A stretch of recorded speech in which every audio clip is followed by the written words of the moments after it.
কুরবানির আর মাত্র অল্প কয়েকদিন বাকি। শেষ মুহূর্তে এসে জমে উঠেছে মাদারীপুরের পশুর হাটগুলো। জেলার বিভিন্ন স্থানে অর্ধশত স্থায়ী অস্থায়ী গরুর হাট বসেছে। ক্রেতা বিক্রেতাদের আনাগোনায় সকাল থেকে রাত পর্যন্ত ভিড় লেগেই থাকে হাটগুলোতে। অন্যান্য বছরের তুলনায় এই বছরও পশু বেশি পরিমাণ হাটে উঠেছে।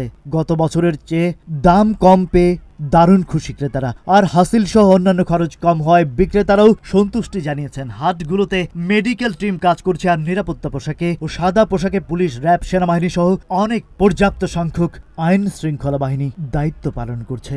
আমার খামারে প্রায় 70টার মতো গরু আছে। আমরা দেশীয় জাতীয় খাবার দিয়ে লালন পালন করছি, কিন্তু আমাদের এবার অন্যান্য বছরের থেকে এবার লাভজনক বেশি। খাবার দূর দূরান্ত থেকে লোকজন আসতেছে, দেখতেছে, দূর দূরান্ত হাটে নিয়ে যাচ্ছি। মনে হচ্ছে এবার আমরা আশা করি লাভজনক বেশি হবে। এবছর গরুর দাম অনেকই ভালো, কিনতে ভালো, দেখতে ভালো, দেশি গরু, ইন্ডিয়ান গরু নাই। আমাদের ক্রেতারা শুধু অনেকই ভালো। আমাদের মাদারীপুর জেলায় এবার অন্যান্য বৎসরের মতো এবারও গরু হৃষ্টপুষ্টকরণ কাজে যেসব খামারে নিয়োজিত রয়েছেন এবারও গতবারের মতোই রয়েছে বা তার সাথে একটু বেশি।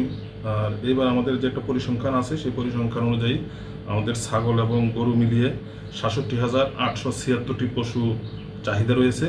তার আলোকে আমাদের 74,650টি গরু এবং ছাগল মিলে এটা প্রস্তুত রয়েছে। ক্ষেত্রে আমাদের চেকপোস্ট ডিউটি থাকবে এবং ফিক্সড ডিপ্লয়মেন্ট থাকবে এবং সাদা পোশাকে গরুর হাটগুলোতে আমাদের পুলিশি টহল থাকবে, যাতে কোনো ধরনের অসাধু ব্যক্তি এই ভিড়ের সুযোগ নিয়ে কোনো ধরনের দুষ্কর্ম না করতে পারে। মাদারীপুর প্রতিনিধি মেহেদী হাসানের পাঠানো তথ্যচিত্রে ডেস্ক রিপোর্ট।